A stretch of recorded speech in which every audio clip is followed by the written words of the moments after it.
mid kale aan idinku daraya waxaa la yaabaa inan iyo inan oranaya 5 sanadood baan wada sheekaysanay maxaa la qabanayay ilaahay baa idinku dhaarshay maxaad qabanayseen ma ilaahay ka baqdaan maxaa la qabanayay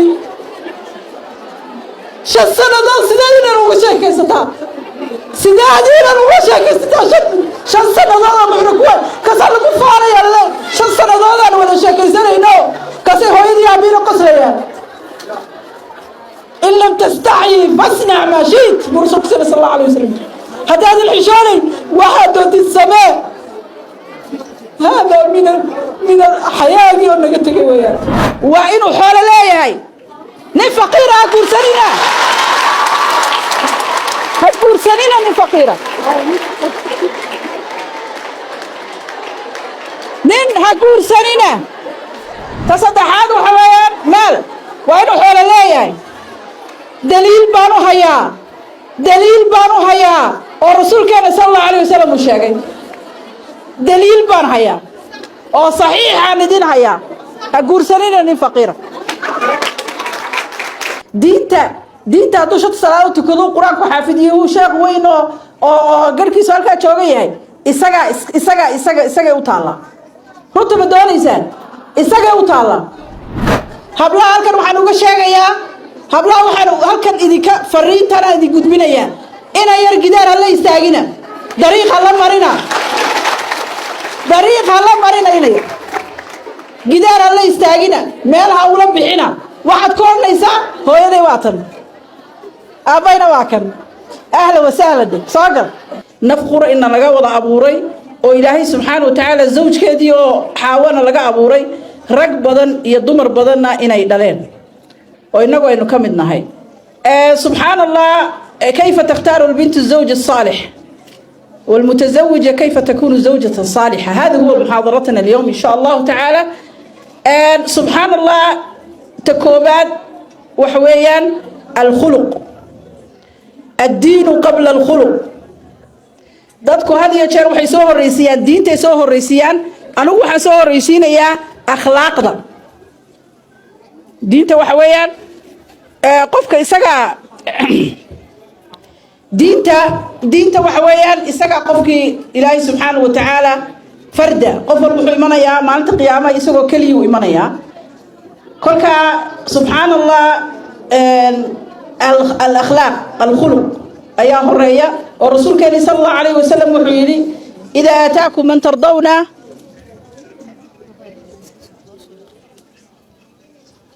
إذا آتاكم من ترضون خلقه ودينه فزوجوه إلا تفعلوا تكن فتنة في الأرض وفساد عريض ورسول كان صلى الله عليه وسلم يقول هدي أذي ما دنين هذا أخلاق دي سيدينتي سأر عليك تهين أقوري هذا أقوري وإذانا قولوا يا فساد أو الأر أو هذا كجيون كريم أيدي باتوين بعد كل عدونتا دتكو هدي دليرتو يقرسوا ويا وحكون عيا دباتوين أدروا وين ayaa ku dhacaya kan waayay subhanallah fasad arid ayaa ka dhalanaya gabadhu waxay ku dooran kartaa al akhlaaq ninku haduu khuluq lahayn waxba kama jira wixiis akhlaaq haduu lahayn diinta haduu shad salaad tukado quraan ku xaafidiyo uu sheekh weyn oo garkiisa halka jooga yahay isaga u taala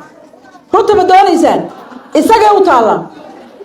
isaga u taala haduu gar weyn leeyahay salaad tukado diinta yaqaano laakiin akhlaaq baa loo baahan yahay haduu akhlaaq lahayn oo gabadhu kula dhaqmo diintiisa الخلق رسول كان صلى الله عليه وسلم وحيري بعثت لأتمم مكارم الأخلاق رسول كان دينتنا خلق رسول كان صلى الله عليه وسلم عائشة رضي الله عنها وحي كتري وحل ويدي صحابة لا ويمي كل قاس يقول هذا كيف كان خلقه أخلاق النبي محمد صلى الله عليه وسلم سلايا هاي كان خلقه القرآن أخلاق ليس القرآن كأهل قرآن كودبوا في ريه كتير أخلاق الرسول صلى الله عليه وسلم كان القرآن يا وكان وحويان توار الرئيس وحويان الخلق بارك الله فيكم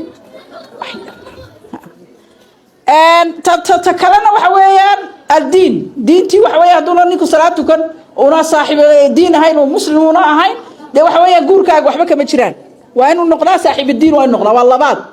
waa labaad saddexaad waa inuu xoolo leeyahay nin faqiir ha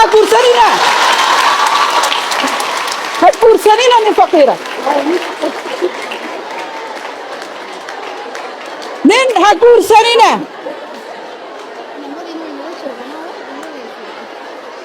ha guursanina ta saddexaad waxa weeyaan maal waa inuu xoolo leeyahay daliil baan u hayaa oo rasuulkeena sala allahu alayh wasalam uu sheegay daliil baan hayaa oo saxiixaan idin hayaa ha guursanina nin faqiira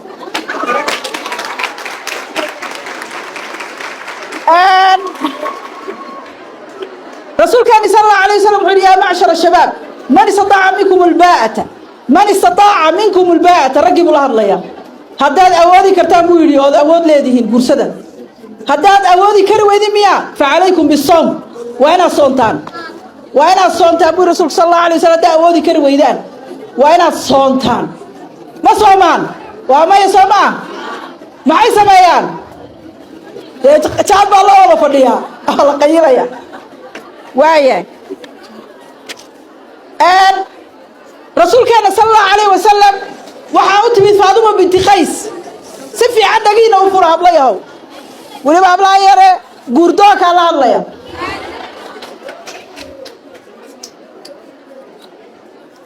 iyo intuu guurka ka xumaaday oo mid xunoo saqajaana uu helay ayaa la hadlaya laa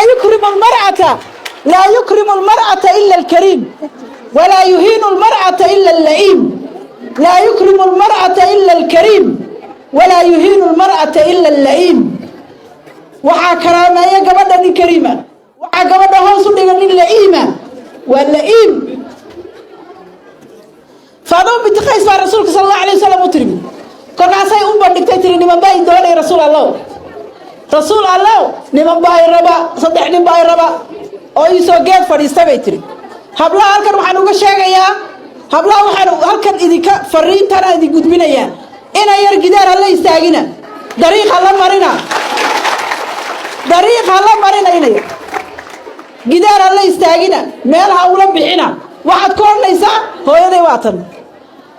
aabbayna waa kan ahla wasahla de soo gal hadday run ka tahay way kuu iman ood raalli iskaga tihiin kolkaa in loo sheego oo waa loo baahan yahay mid kale aan idinku darayaa waxaan la yaabaa inan iyo inan odhanaya 5 sannadood baan wada sheekaysanay maxaa la qabanayay ilaahay baa idinku dhaafshay maxaad qabanayseen baa ilaahay ka baqdaan maxaa la qabanayay 5 sannadood sideed inan uga sheekaysataa shan sannadood muxuu kuwa kasaa lagu faanaya le 5 sannadoodaan wada sheekaysanayno kasay hooyadii aabiina qoslayaan